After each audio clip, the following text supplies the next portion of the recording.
Hello and नमस्ते सबैलाई म सोनिका। सो दसैँको समयलाई मध्यनजर गर्दै चाहिँ भिभोले आफ्नो Vivo V29 भन्ने फोन नेपालमा लन्च गरेको छ, जुन त्यही 5-6 महिना अगाडि मात्रै लन्च भएको Vivo V27 सँग निकै नै सिमिलर हुन आउँछ। यो फोनको प्राइस चाहिँ ठ्याक्कै 60,000 रहेको छ for 12/256 GB variant, which means Vivo V29 ले Honor 90 र इभन स्यामसङको Galaxy A54 जस्ता फोनसँग कम्पिट गर्छ। सो आजको भिडियोमा चाहिँ म 60,000 तिरेर यो भिभोको V29 लिँदा हुन्छ या हुँदैन, यसमा के कस्ता विशेषता छन् सबै डिस्कस गर्नेछु, त्यसैले भिडियोलाई चाहिँ अन्तिमसम्म हेर्नु होला है त। ल एज युजुअल यसपालिको Vivo V सिरिज फोनको मेन अट्र्याक्सन पनि डिजाइन नै हो। V29 को स्लिम बिल्ड क्वालिटी र यसको साइड्स कर्भड भएकोले यसको hands on feel is just amazing. पछाडिपट्टिको क्यामेरा मोड्युल पनि एकदम चिटिक्क खालको लाग्यो मलाई र यो म्याजेस्टिक रेड फिनिश पनि एकदम बोल्ड नै देखिन्छ। It kind gives me Galaxy Note 20 अल्ट्राको भाइब्स। प्लस मलाई इन्ट्रेस्टिङ लागेको कुरा चाहिँ यो फोनलाई घाम लागेको बेला बाहिर लग्ने हो भने ब्ल्याक कलर ब्रोन्जबाट पर्पलमा समेत चेन्ज हुन्छ।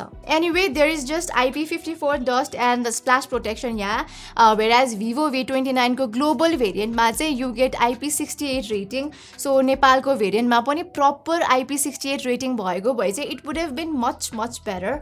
अब डिस्प्लेको मामिलामा चाहिँ त्यस्तो खासै के कम्प्रोमाइज गरेको जस्तो त लागेन मलाई। Vivo V29 मा लास्ट टाइम जस्तै 6.7 इन्चेसको 120 हर्ट्ज रिफ्रेस रेटवाला AMOLED डिस्प्ले पाइन्छ।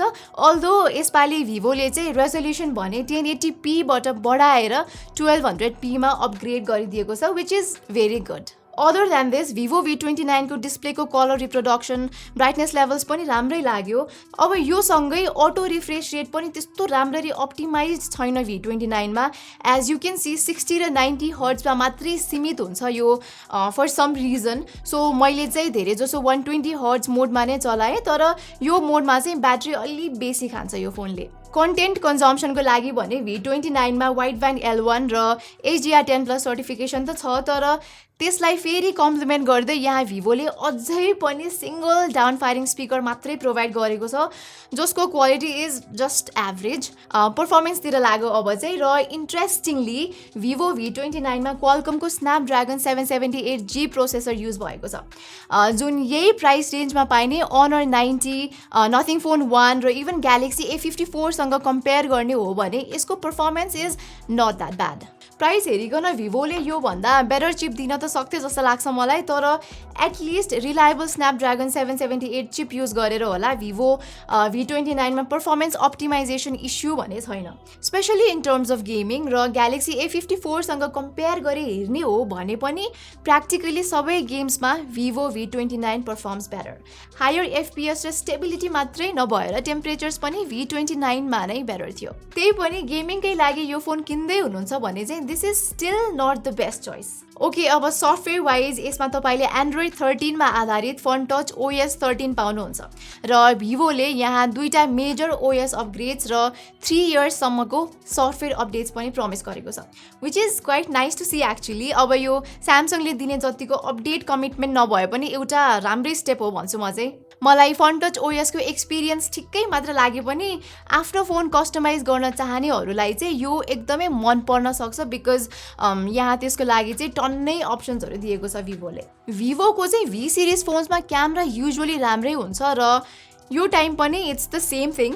मैले स्यामसङको Galaxy A54 सँग कम्पेयर गर्दा चाहिँ Vivo V29 को 50 मेगापिक्सलको मेन क्यामेराले डे टाइममा अलिक saturated and contrast rich image खिच्छ Galaxy A54 को तुलनामा। सो तपाईँलाई यस्तो भाइब्रेन्ट र कन्ट्रास्टी टाइपको प्रोसेसिङ मनपर्छ भने चाहिँ I am sure you will love this camera. तर द गुड न्युज इज यस्तो पन्ची कलर्स नरुचाउनेहरूको लागि चाहिँ भिभोले फेरि नेचुरल मोड अप्सन पनि दिएको छ है बाइ द वे, जसले close to natural colours produce गर्छ।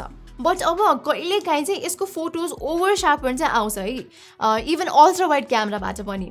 यो सन्दर्भमा भने A54 को अल्ट्रा वाइड इमेजेस हल्का फेरि देखिने चाहिँ रहेछ। फेरि स्टिल कलर चाहिँ एउटा पर्सनल प्रिफरेन्स हो, सो यो कुरामा चाहिँ both of them look pretty good.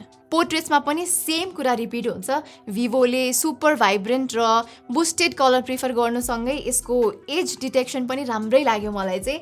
हल्का स्मुथनिङ त दुइटैले नै गर्छ, बट स्यामसङले भने समटाइम्स एक्सपोजर मेन्टेन गर्न अलि स्ट्रगल गरेको जस्तो लाग्यो मलाई चाहिँ। यहाँ देख्न पनि सक्नुहुन्छ तपाईँहरूले। अब रातिको समयमा पोर्ट्रेट्स राम्रो खिच्नको लागि Vivo V29 मा यो अरा लाइट भन्ने सर्कुलर रिङ लाइट पनि छ, नेक्स्ट टु यसको यो सेपरेट LED फ्ल्यास। यो फिचर Vivo V27 मा पनि थियो, बट त्यसमा मलाई यो खासै त्यस्तो युजफुल चाहिँ लागेको थिएन। तर यहाँ भने भिभोले कलर टेम्परेचर एडजस्ट गर्न मिल्ने बनाउनसँगै ब्राइटनेसलाई 36% ले बढाएको हुनाले साँझपख डिफ्रेन्ट मोडको पोर्ट्रेट्स खिच्न इट्स क्वाइट युजफुल। लाइकवाइज रातिको टाइममा Vivo V29 को लो लाइट सट्स पनि प्लेजेन्ट नै छ भनौँ न। ग्यालेक्सी A54 को तुलनामा यहाँ नोइज प्रोसेसिङ बेटर लाग्यो मलाई चाहिँ, जसले गर्दा ओभरअल डिटेल्स हल्का बेटर छ V29 मा मोस्ट अफ द टाइम। अनि यसको अटो फोकस सहितको 50 मेगापिक्सलको सेल्फी क्यामेराले पनि एकदम राम्रो क्वालिटीको हाई रेजोल्युसन सेल्फिज निकाल्छ। शार्पनेस अन पोइन्ट नै छ यहाँ अलमोस्ट एभ्री सिङ्गल टाइम। र A54 को कम्पेरिजनमा यसको स्लाइटली पिङ्किश टोन पनि कतिलाई चाहिँ मन पर्न सक्छ है। सो ओभरअल फोटोग्राफी एस्पेक्टमा चाहिँ यी दुईवटै फोन्स नेक टु नेक भए पनि when it comes to videos मलाई ग्यालेक्सी A54 को रिजल्ट्स अलि बेटर लाग्यो, बोथ 1080p र इभन 4K रेजोल्युसनमा पनि। दुईटै फोनमा OIS हुँदै पनि Vivo V29 को फुटेज यस्तै रिलेटिभली अलि जिटरी खालको छ। सिमिलरली V29 को सेल्फी भिडियोजमा तपाईँले वाइडर फिल्ड अफ भ्यू पाउनु भए पनि सब्जेक्टको स्किन टोन, स्टेबिलाइजेसन र एक्सपोजर कन्ट्रोल सब कुरामा Samsung is relatively doing better. So upgrades मार्फत Vivo V29 को क्यामराजलाई चाहिँ अझै राम्रो बनाउन पर्ने त देखिन्छ, स्पेसली फर यसको भिडियोवाला part. But all in all यो एउटा राम्रो क्यामेरा फोन हो। फाइनली ब्याट्रीको कुरा गर्नुपर्दा चाहिँ भिभोले यहाँ 4600 मिलिएम्प आवरको सेल दिएको छ र मेरो मिडियम खालको युसेजमा त यो एक दिन त मजाले नै टिकेको थियो। तर फेरि धेरै बेर गेम खेल्ने, फोटो भिडियो खिच्ने र मोबाइल डेटा चलाउने जस्तो काम गर्यो भने चाहिँ साँझ पर्दासम्म चाहिँ तपाईँले चार्ज गर्नुपर्ने त भइ नै हाल्छ, जसको लागि बक्समा पाइने 80 वाट चार्जरले लगभग 1 घन्टाभन्दा कम समयमा नै 0 देखि 100% सम्म लगिदिन्छ। So no need to worry about that. So समग्रमा भन्नुपर्दा चाहिँ Vivo V29 एउटा fairly balanced premium mid range phone हो। अट्र्याक्टिभ डिजाइनसँगै भरपर्दो क्यामराज खोज्नेहरूको लागि चाहिँ यो एउटा रिलायबल र वर्थ इट अप्सन हुन जान्छ। अनि what I like is Vivo नेपालले पहिला जस्तो ओभर प्राइस पनि गरेको छैन यसपालि, सिन्स V29 को नेपाली र Indian prices are almost the same. तर फेरि अब होइन, मलाई त अलि क्लिन खालको युजर सफ्टवेयर एक्सपिरियन्स नै चाहिन्छ भने चाहिँ Vivo V29 might not make sense to you. So त्यो केसमा फेरि Samsung galaxy A54, nothing phone 1 र इभन त्यो Honor 90 are more suitable options for you, जसको राम्रो डिजाइन, क्यामरासँगै UI UX एक्सपिरियन्स पनि भिभोको भन्दा अलिकति बेटर नै छ। सो एभ्रीबडी, यही नै थियो मेरो तर्फबाट द लेटेस्ट Vivo V29 को रिभ्यू। यति भन्दै म सोनिकालाई बिदा दिनुहोस् र हाम्रो च्यानल ग्याजेट बाइट नेपालीलाई सब्सक्राइब पनि गर्न नबिर्सिनुहोला।